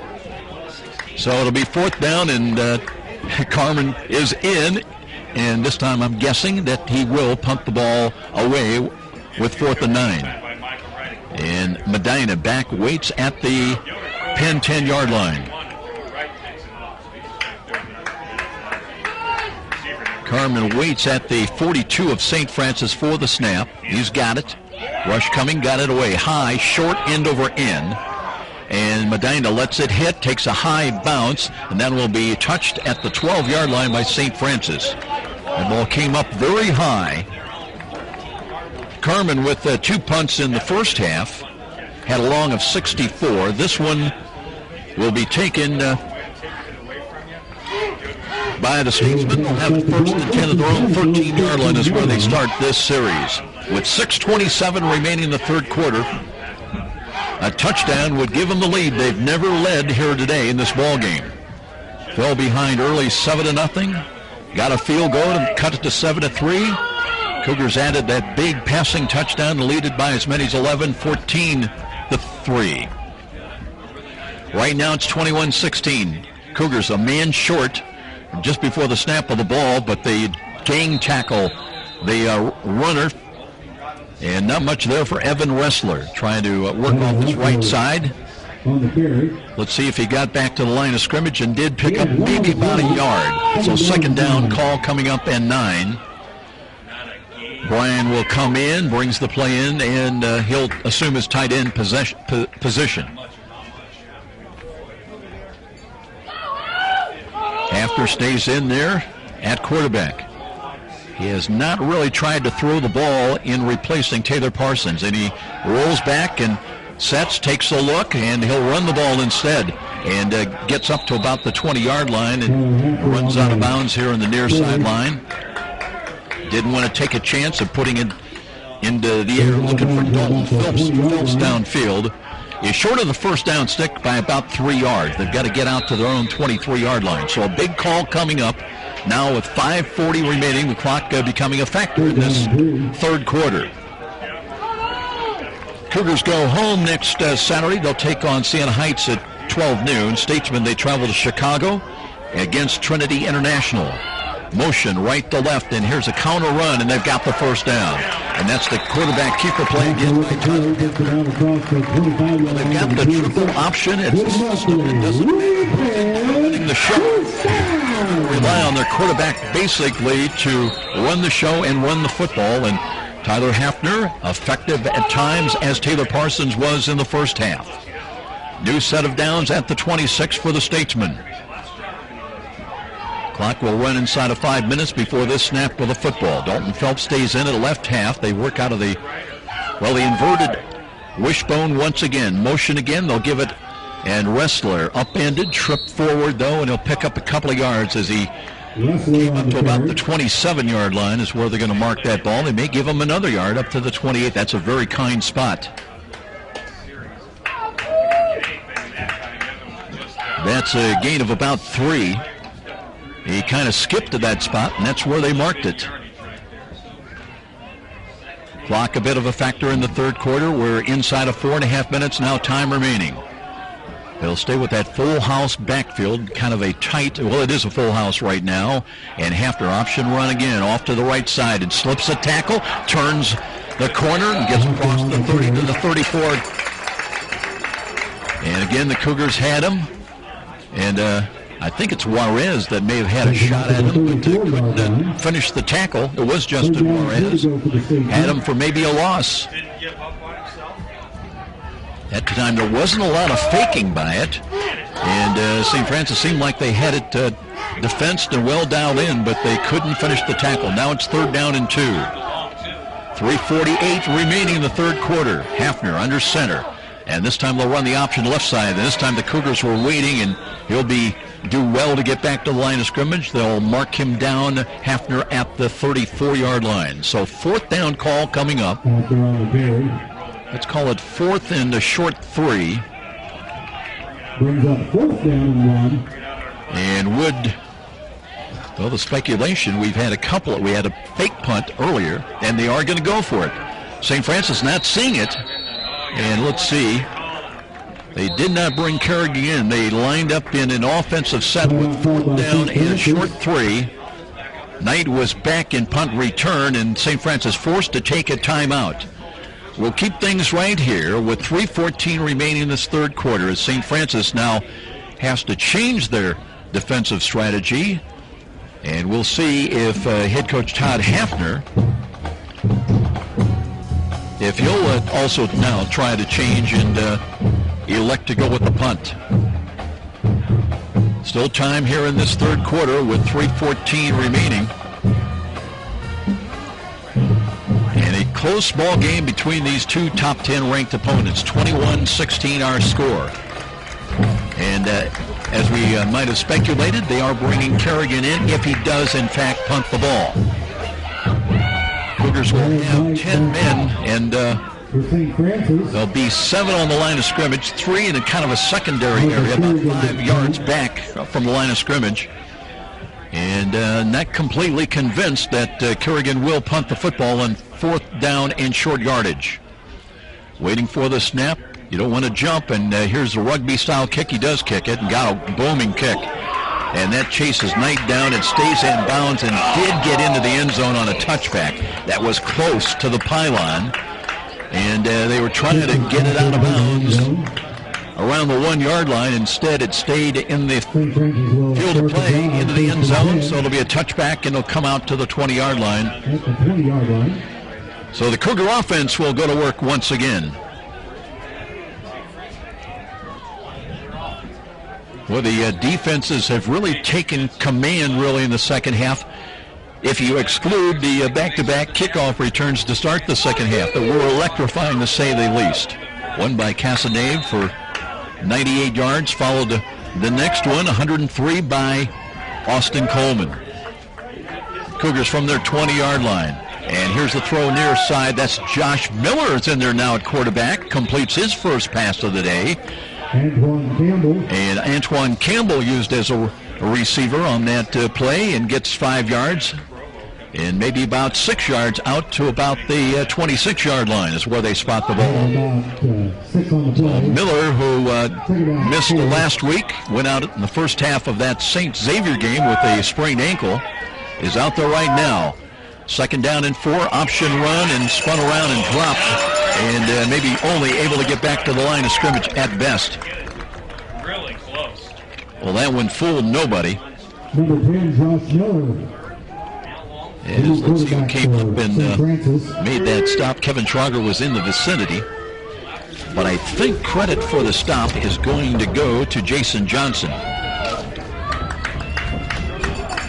3rd down, let's call it 3rd down and 4. St. Francis trying to get out to the 30. Miller from the right side hash marks. Got motion by Kelsaw. Looking, takes the snap. He'll roll to the left. Wants to throw. Can come back and throws and completes. Got to catch. Coleman did not go down. Took it in and curls upfield across the 35 to the 37-yard line. So Miller threw a ball a little bit high to Austin Coleman, but he came down with the sure hands and took the hit and gained another yard or 2. Maybe get an extra 2 yards right there. He got the first down. So they'll move the chains in St. Francis.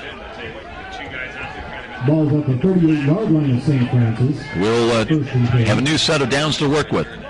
Now we're coming down to 90 seconds time remaining in this 3rd quarter. Here's Miller again out of the pistol. Looks, wants to throw over the middle. Tip ball incomplete.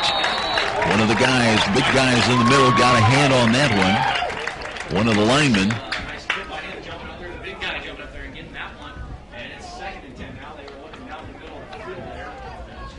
So the incompletion on the tip ball, that always gives you pause because those guys, when they tip it high in the air, linebacker has the opportunity to come up and make the interception.